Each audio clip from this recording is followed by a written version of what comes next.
Ndikorumelisa watu wote kwa jina la Yesu Kristo. Haleluya. Amen. Ndikonya gori machelo na dwalo na musi. Roti pina bali hapa na chakula mwa. Roti pinesa.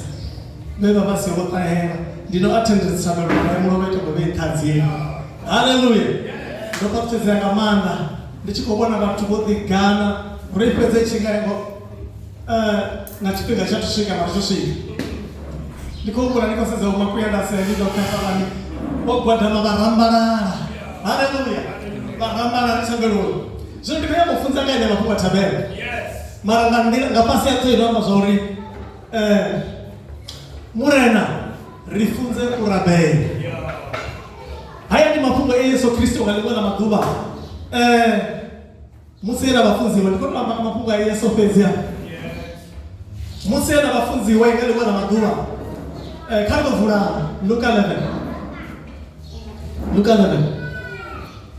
Murena rifunze rabela. Lord, teach us to pray. Hallelujah. Murena rifunze rabela. Bana mashudu bane batenda ufunzwa urabela nga Yesu. Bone basongo tendo ribako no rabela. Kawa tendo Yesu abafunze. Yesu alichena bano shagoni. Mara uone. Yesu alichena bano. Mara ufi ifila mzimu wange nikabuge Marko 16. Ufi ifila mzimu lile. Uneba hone ukwatisa itinga matenda inaterekana. Jine bone bashiyamba Yesu yashukatisa. Bone bakashiyamba Murena mfunze urabela. Hallelujah. Hey, atizika kama mfana. Ndi kwamba sasa kama tena ufunzi wa Yesu. Tabara ni rabela chimwe chipingai. Bakawana tabusi yange abona chuma marombo na shimwe. Mara rabela batimanga na bamba shimwe za marombo. Mara rabela tena ufunzi wa Yesu tabelo. Bato rabela ya Murena. Bato rabela Yesu mfunzo rabela katabelo zao zote. Baba komizera bachiri Murena mfunze ndikone kurabela na kwa mbele. Kando wana watu. Luka 11 verse 1 to 4. Hale muse umwe he aba achikorabela. Offense. Mumwe wabafunzi wabawe ambane adi Murena rifunze urabela. Ungana Yohane ofunza abafunzi wabawe. Yesu ande nichirabela niyambelele. Konsi ashuwa tatu. Zinalao liketu. Munguso wa ude. Zwine wafuna ngazo itwe pasi ngazo chitwa ngekato. Uri pena musi kuswa hashi uri nawo. Uri agole milandu yashi. Gauri nari agola bari na milandu kali. Usiri ise mlingo unori puluso ubi. Hallelujah. Arani banga paita bere Murena.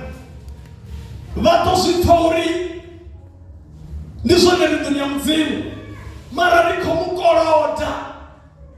Maitana rani kwa shuli sa chikabela chokipinda bahanga bamba shimu. Basa kwamba zuo sa chibele na za Murena. Ndio maana Yesu Kristo wafunzi wa Mungu na dhifame tuuji Yesu chikabela. Mara ngalima na matubai. Ufimu wa wafunzi wa mambo mtumara. I'm sure when Petro wasaneki.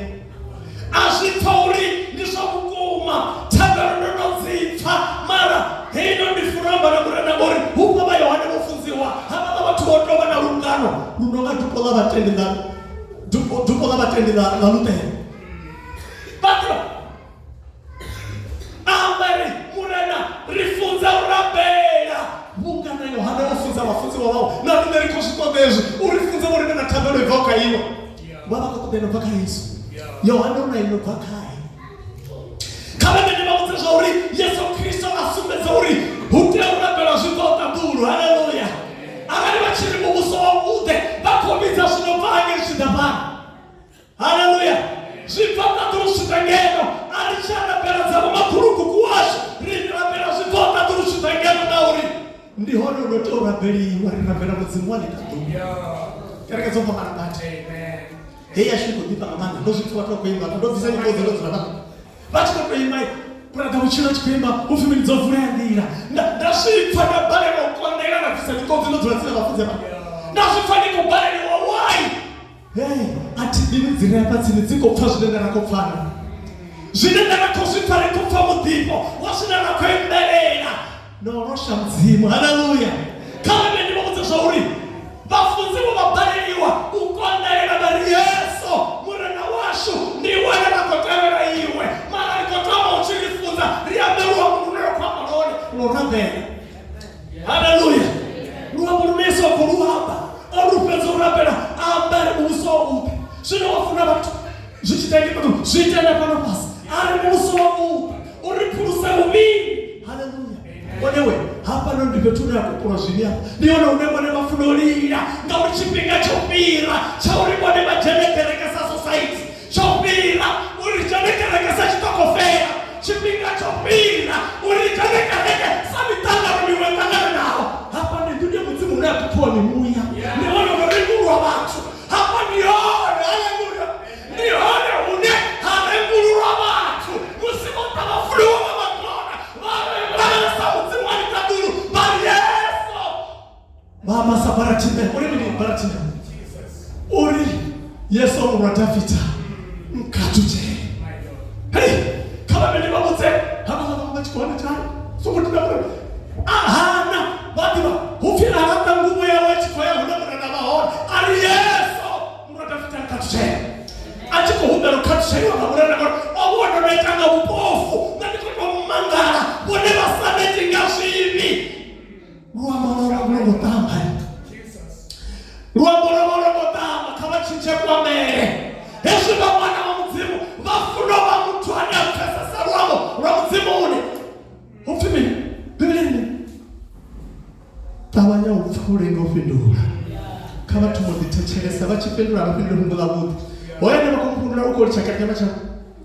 Apo fama zombi naye olisha. Ewe huna mungu kotelera. Ngakwa mbele wao. Wanewe kalito te Yesu arifunze kwa mbele kwamba ruambo wa mwana wa mzimu. Hallelujah. Ufimi. Hai. Acha kwamba kozi ya shota. Kama dinozuri na obati kwa chimbe la kai.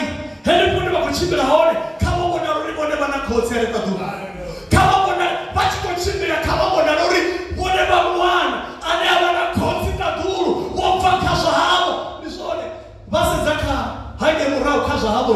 Pato suona nene makufunga ufewaji na zingoma haigimra. Makuwa kozi ya habo bebo kozi ya gai. Ufewa walinganga duhuru.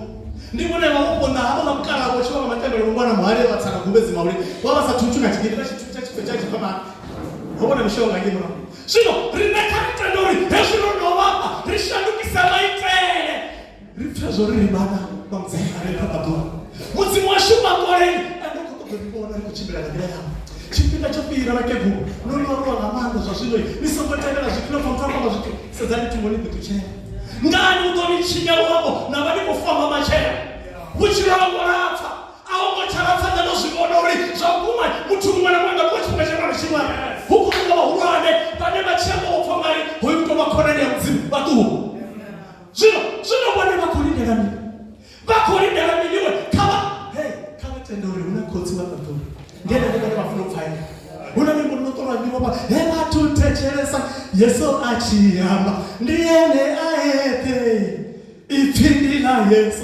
Hallelujah. Kautecherwe suwe Yesu ngauri ndiyene aete ndiyene mzimu ndiyene sikoni tabuluna mifasi ribana bawe mzimu achirao ndadipera mamanda fizo vulea ndira bandi banazitoko fizo vulea ngawana watu wataka sio watu wataka na morali zozi chidwa moto pinguisa mwozo nayo ishi bakeleke bwana kaba difori bamwana no ndi mukeguruka ndi mukara kandi zitse nana ndi mu wale kabakara so ndi mukara ndi kadyama ro mu rubio kandi tendo rusopera so sara onduri tajiwe panda riye mzimu ni gauri bwana hoko ngoma ngoro wazozi na basana zilibu kanamini mara riyo rowe mutende chitu watu ufani utorowa hafia sitwa utorowa aya marumini ya Abraham bwana kama na velo ya marumini ya Abraham kama na velo ya Petrobudi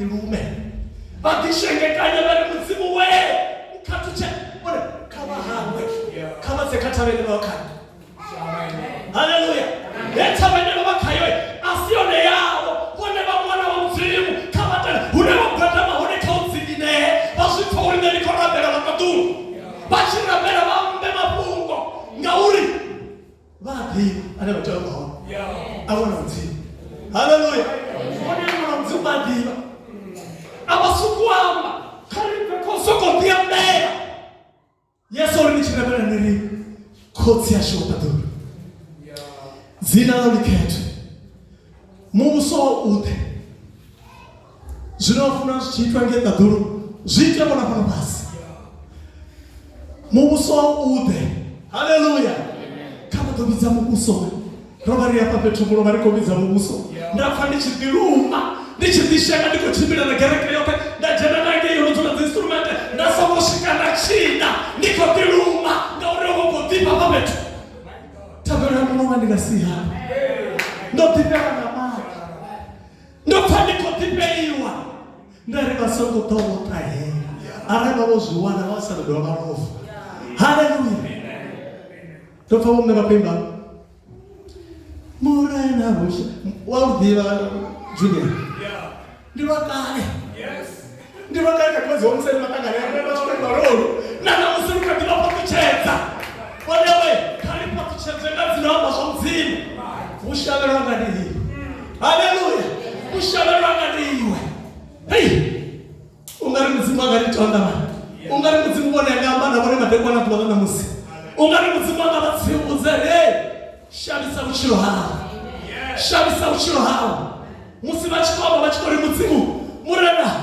mfunze urabela ndidive kwa mbele ndichiyabani ya hake yanamangana ndichimuforo gakobo shole chimwashadereshi kama vuwe usiku wape hapo ne babahona hecho chihodoro muchidowera hecho chihodoro muchidowera ndizone bana kwi ndizone bana mbeke ropera ya bamwe mara kama ape akubetu batu wawe mzena muzimu usiku wakobe haleluya udari Yesu wa Nazareti ukatuche imwana wa haleluya ukatuche muzimu eta bakaba itsirasi yabo abo boto turaka tabaye abo boto turapo ne babahone bona chipinga chopira we kandi ofuna Luka 18 Luka 18 Ndibale 1 to 8 chipinga chopira asi chipinga chobata nzira ndati kopakara ndiyo kukikosi ya filigai ya Amerika kandi gai kufiyo bayo bata nzira upeyo bata nzira kosi ki nimi president ya kana fili Amerika akoe bata nzira bata nzira echa sio chipinga chobata nzira chipinga choshora nzira chipinga choribone batita kuse muyani chipinga choribone batide muzimu ngamo haleluya chipinga choribone batide zori ubone ba mwana kabata bantu bakalitende man kalitende utsena pasirige bana mwana wa munozilo kupeza kwa mandi mukoda muso sino ubone bakakewa na bafunzi apaso zino zopea abacho ndi bato na karika ngeicha bako tu wanawe hapo kumisa bafunzi ujanzi haleluya karibu bana 1 to 8 yes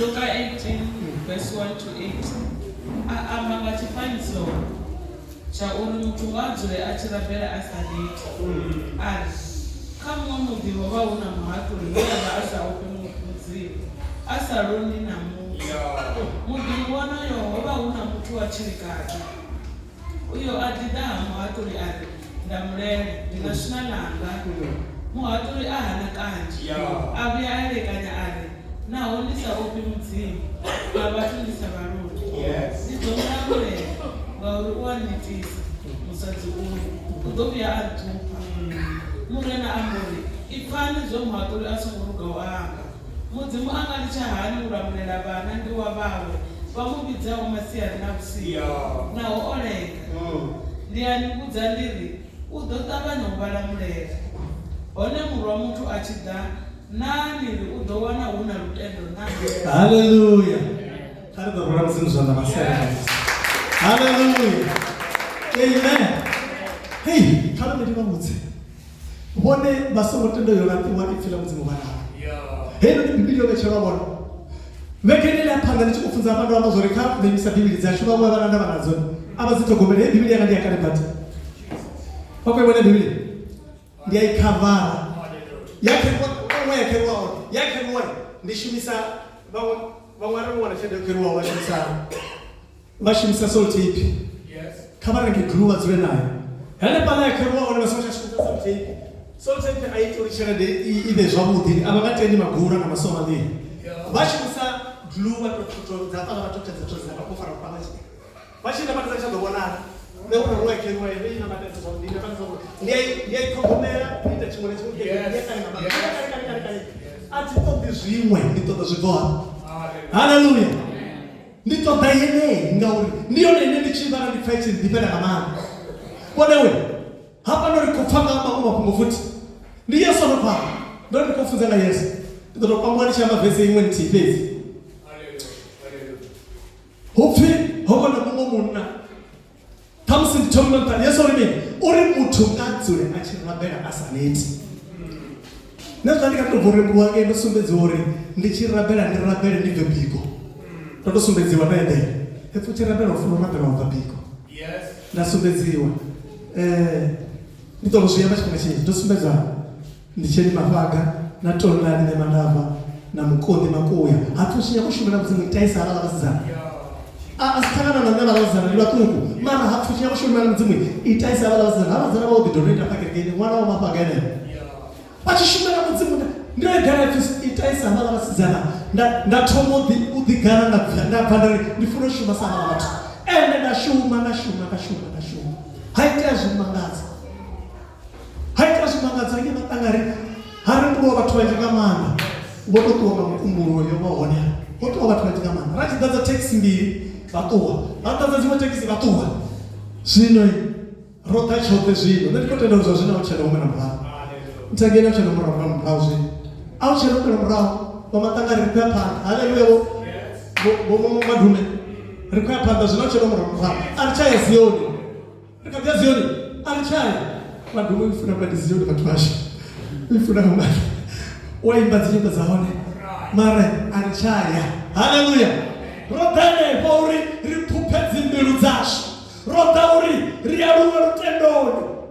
Risogoma na muhoyo arari mu rufori ari muri kwendo wapangani ufiri chani yaso muhoyo kariveka muhoyo karitende ritseunera mahone saheo otakuwa hanyeka lukana ndini ufi asantamuri achikokoto bona Yesu uri muzani ufi ashibona sori Yesu hukuta Yesu agitima agonya muhoyo anta muhoyo Yesu ashishika araberesa arisaheo abanya utsanga uri na musindiri chana mwini ya haleluya kama nini wazuri na waneka wase kama huyu leo wakao wase na uri Yesu kototo jena miruni yao Yesu ko wakota wone wakoto hana gauri uneba wone abato dusa neno wanikori nichone chupika chalo kichofera chori wone wase katawe neno wakao kama se kama huyu leo wakao kama se kama huyo muri na wachi ufuna chiwa pa magwao na uchiwa pa mashiri na uchiwa pa mashiri wa mapa kama na uri Yesu kutuko chibira na bone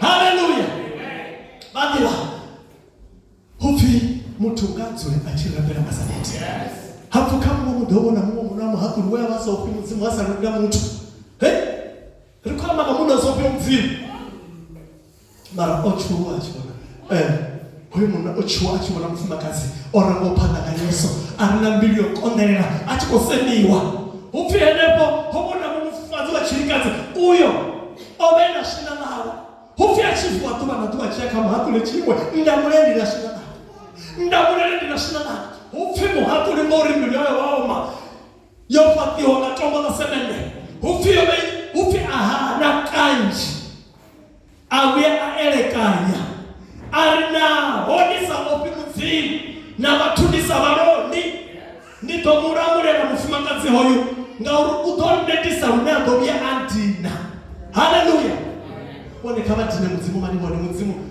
ngasi mudine kama uhuwele chimuka chamu itina muzimu liri fimi ono anadobizera Yehova udochizwa kama umizeni ungama machero ungama matane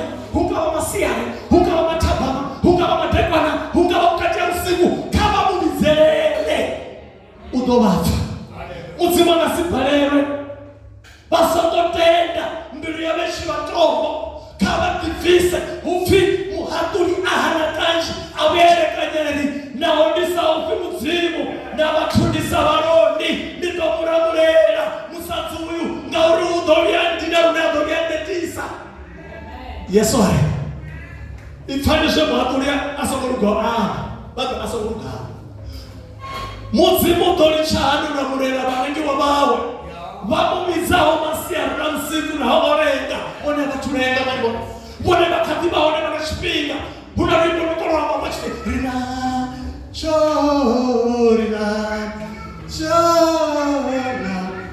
chaurabe chipinga bana chobone kama mumize uposilo nokobabona bone mubiya bana ndukuru bana peranji batona ngori bajenda kaibio bamba babote bakobona muzimu wataduru bakoboni wakamuzimu wataduru babote bode badunia leyo kana bakoba na shitanga bajene berene bashitanga Davita urimi haike kompisa mama netin urina ndanga temba musini fungo na utili haki mse ko bare filanzi Davita ndio ngabona where are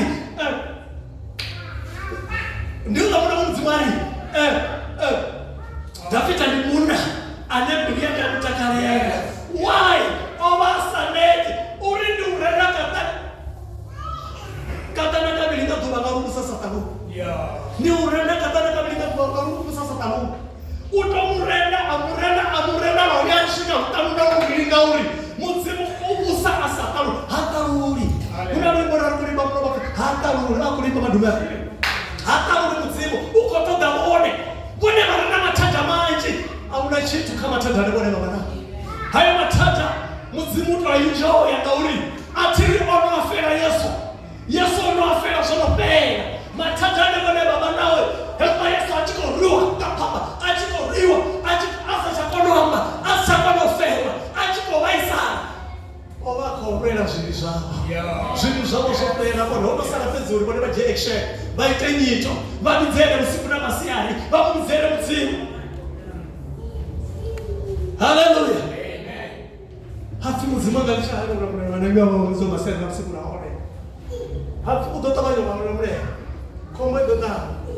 One mu wa mtu achidana ni udona na rutendo na. Rutendo na mtoto wa yalo.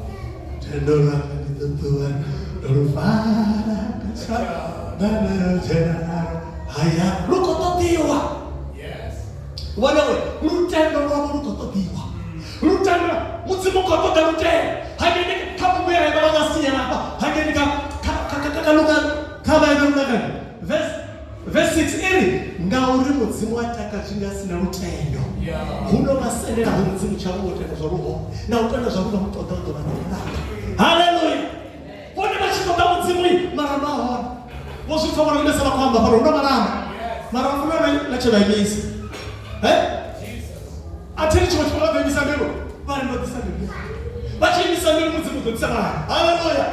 Kama vena china vaimisa muzimu dovona mbero yavo iriyo vona mufumakadzi muzimu ovona mbero achiya asvika kaona muna azvazvendi homuna ndichikerenga uyadina ari ndikouya akwata ari ndinasvina vangandakwe infinity ndamu upimu haturi ahanakaji awere naho ndisaupi mudzimu navatundisa varondi ndidomuramurera ngauiyenetisa musabirazo vyavula. Haleluya.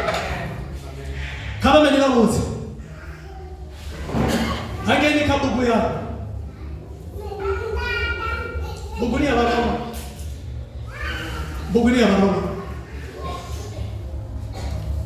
varoma 7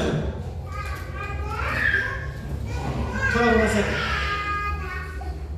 verse 22 to 25. Varoma 7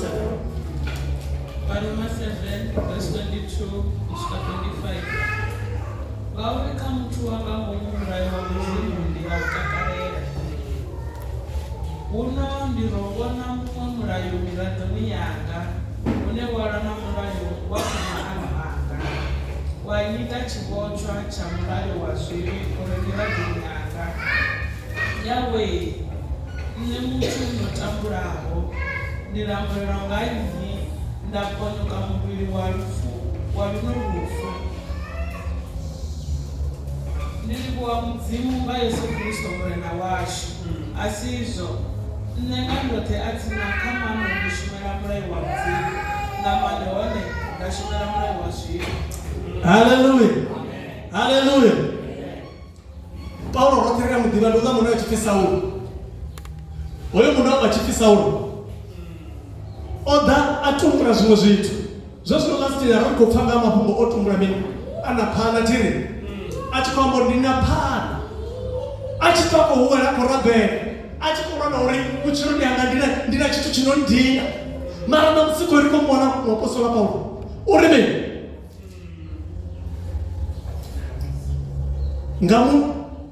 Ngauri kamutu wako mura ufunda takare ari hone ndiromona mumwe murayo miradhoni yanga unewalwa na murayo wakamano wanga kamano enyi mano Paulo ndiromona mumwe murayo ukawone murayo basongo nimura rekabona msikuna masero shikabona wachifa pana shagoro na wote ni kwamba Paulo mdinda mzimu achaba mutobori wa watendi ni kwamba ngabunda wa mzimu hoga we aremburwa abane mapostola mu Murena anabopira na Petro antantanye mara urimeni uringa urikane ndiyamba namani yanga hapa namani mubinyuka auna chibu ya chozura ari penzi ndibobona mu murayo uremira doni yanga unewalwa na murayo wakamano wanga wanyita shibotwa cha murayo wa zini.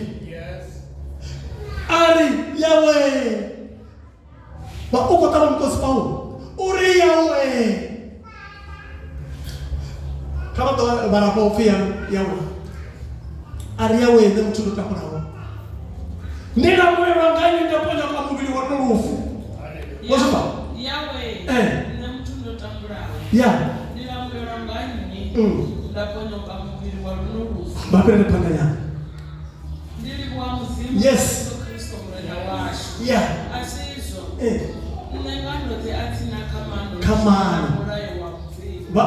Batarelo kamano ditamini ni shungara mure wa mzii. Arepa. Namani one ndashungara mure wa zii. Namani ndashungara mure wa zii. Heyo nama ifuna zituzinji ya wone na mme. Ifuna suzinji mara ufika mano wane chidanze. Kamano ni shungara mure wa mzii. Namani hone na shungara mure wa zii. Zino kame meni wamuze. Heshima kochila. Bora rubama na mzimu sa Paulo. Weba kono shuma pana shangoro. Ufi kamano vashumere mure wa mzimu. Namani vashumere mure wa zii. Zino Yesu sinema neba ita vachijena. Ashinga marusi. Ngauri Yesu vachiva. Vako shumera nama. Vachijena vako shumere mure wa mzimu. Zino Paulo uri yawe na mtundo tamuraho nila mure wangai ndaponyoka mubili wa nurufu ari ndili wa mzimu nga Yesu Kristo. Haleluya. Ndili wa mzimu nga Yesu Kristo. Vadiwa atina kamano oziwa udokolosha abashabera kamano avaka kamano namani shumera wa mzimu ari kamano ni shumera mure wa mzimu kamano ni shumera mure wa mzimu kamano ni shumera mure wa mzimu namani na shumera mure wa mzimu vasangote na uva vachijena kavatende heshimo vangone moponyoka kavage chinoni choponyoka chikwekwe vashavise muchiro pezi vashavise muchiro havo ngauri au one vadowana ravanda hezvivopfa vachini vabuye vavhare mandingi satano ndoshikwekwe zvinji vasichakono uyerera. Haleluya. Avangakoni uyerera. Karibereka Luka ndipesa kahedima ndikomedzisa tena mwana muchimuti ndapesa rikaka Luka levele futi agini Luka levele haninge Yesu amakufunza murabeli haninge Yesu amakufunza murabeli karito bana verse 24 usuka 26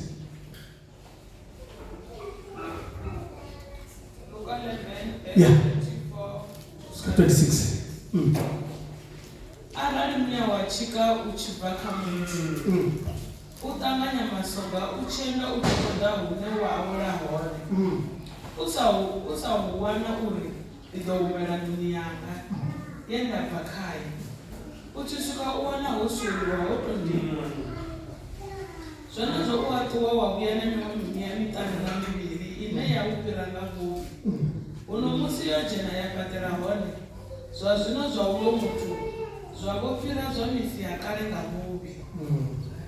Haleluya, haleluya.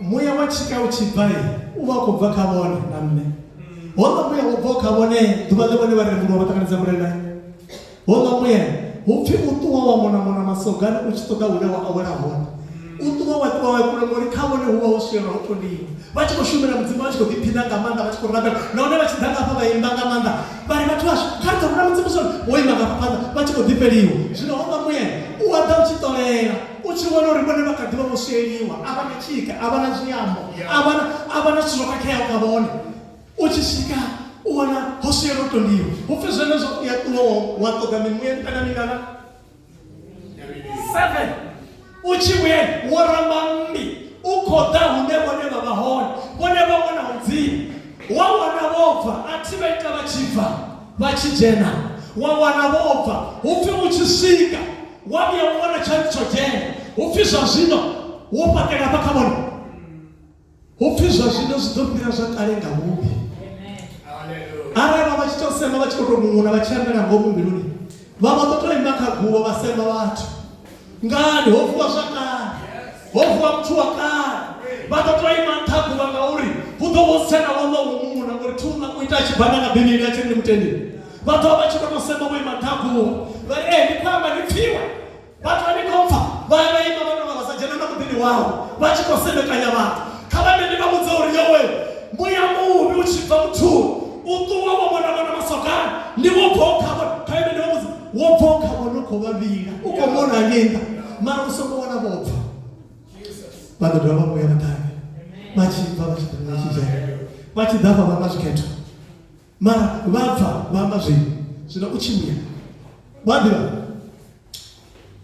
yesu mobuya udoshika unawaita ubabulaya ngauri fila muzibuziri hanika yona tete iri mbava ichidaidero chano shijano buraya yesu wabuya kabone bone kabatende ufunza nga yesu rabela ma kabatende bere Murena mfunza urabe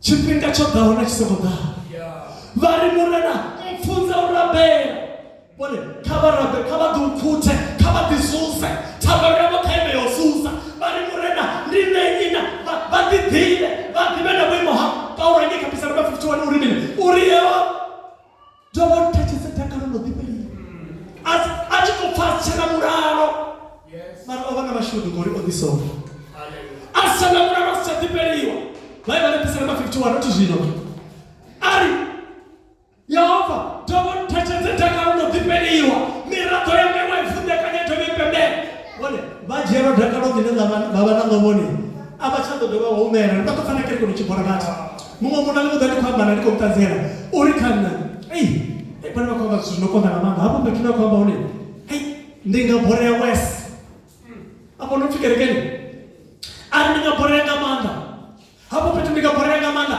swino nende bwana una mchiro mani bwana ndi kwamba na mtoto wao asichewa wapo na changuna otuora mara kama mimi mzuri bwana bachana chipinga hori alimo ndinacho chipinga banacho bone chozuza bwana badimisa badizera Murena mfunza urabe batu kusifuna tabero bacha tuchukuna mchulodesa na tabero yatuwa performance na tabero richard kariyo rabela kama rabela bakari mshuma tabero bakabela amen bako shabo bura na uri uchena yobe kama mizera sabarati there there yesu murafita katuche bamizera na mbega manda mahuru babe ituna mzimuzuri ono ene mizera zina la Murena kuchizi wale bako chinja ngo mizera brinda ngona wachipinga rafi wane chila mzimu babaraka ule bafunanga bachidipera nga Davida wale babaraka Davida bachidipera nga Yohane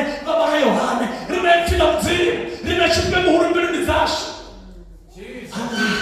rime chila mzimu rime chila mzimu itila mzimu ni kuchira ni manda mzimu arali yes sorry. Which go feel madembe ana which go feel Murena ba kwatisa. Why ngena do katwe Lucas 16:20 basabana. Bathe record of the Rama. Lucas 16:20 even madembe Murena ba kwatisa iphinga madembe na telekana. Whatever chamba zokwatisiwa na uri mwana mudzi. Yes. Heshima mwana mudzi muzya kwatisiwa. Mudzimu ya zvikwatisa azvidyera mutanga uri hamba muone mwana. Yes. Hallelujah. Hamba muone mudzimu ya zvikwatisa uri ukwamba mwana mudzi ane mitadulu dikokometa uri ya hamba mwana mwana. Hallelujah. Hamba mwana washu hamba. Uchikwame waone.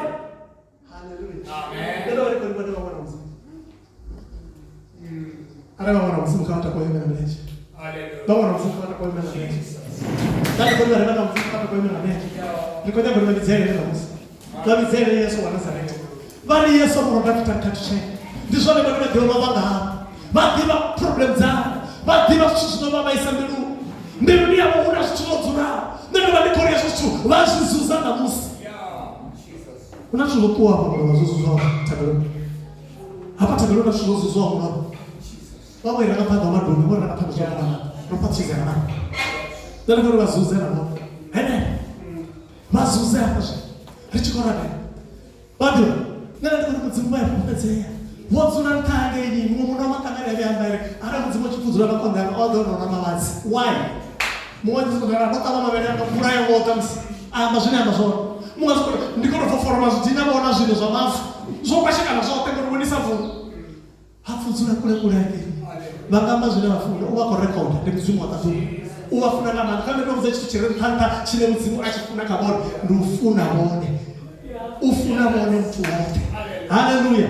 Kama ni mzuri masomo dinyanza baba utamusibone ngo ruza suziki kana wasemekana wabuza zote zile mwana mapori ndo rabela ndikosoma rabela hai uone mzimu wafuna ngaka bego watu wa mzimu wafuna ubafuna ngamana. Haleluya.